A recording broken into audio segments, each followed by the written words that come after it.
Hi guys, this is my incarnation translation of Luke chapter 8, verse 22 through 26. Once there were several passengers who boarded an airplane in Southern California. Their intent was to fly nonstop from Santa Barbara to their beautiful tropical destination of Kahului, Hawaii.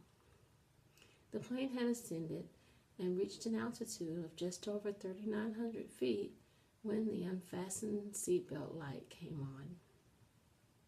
With less than 4 hours and 50 minutes left to fly, the passengers began to recline in their seats and let down their tray tables.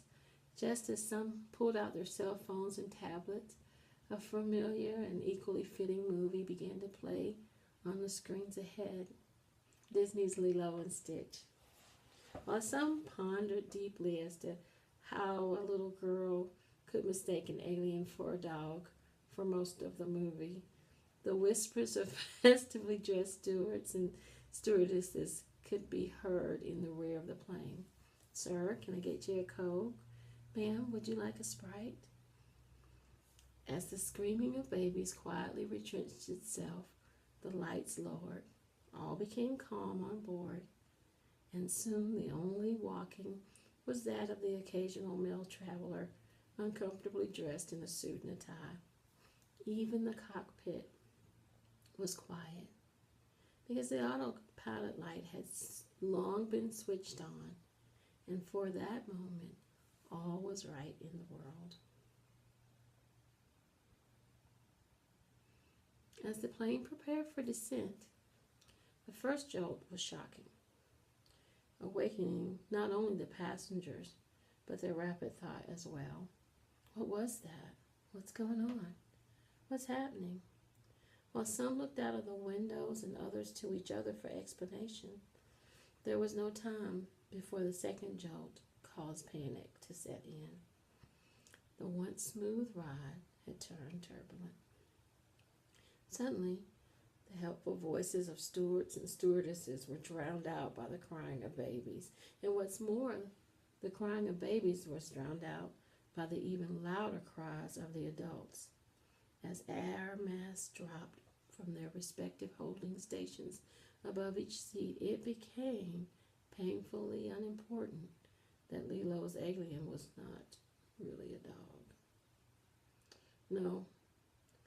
All that levied each passenger's mind was trying to accurately remember that spiel from the beginning of the flight.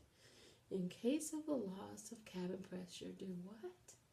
Does it go this way? Does it go that way? What do we do? And just as panic reached its seemingly highest possible level, a deep and eerily calming voice came over the intercom. It was the voice of the pilot. "Ladies and gentlemen, this is your pilot speaking. I need you to calm down.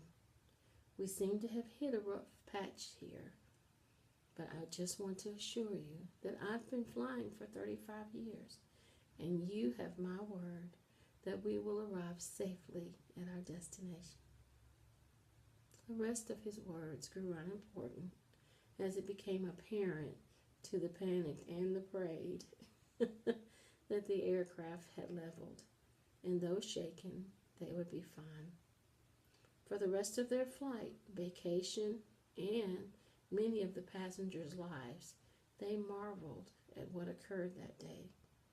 How they took a trip from peace to peril to panic and back to peace again without ever leaving their seats.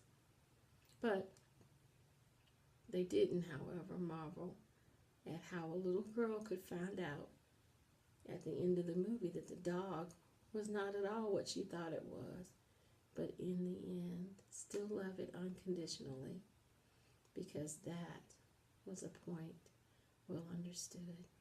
Hope you liked this translation. Bye-bye.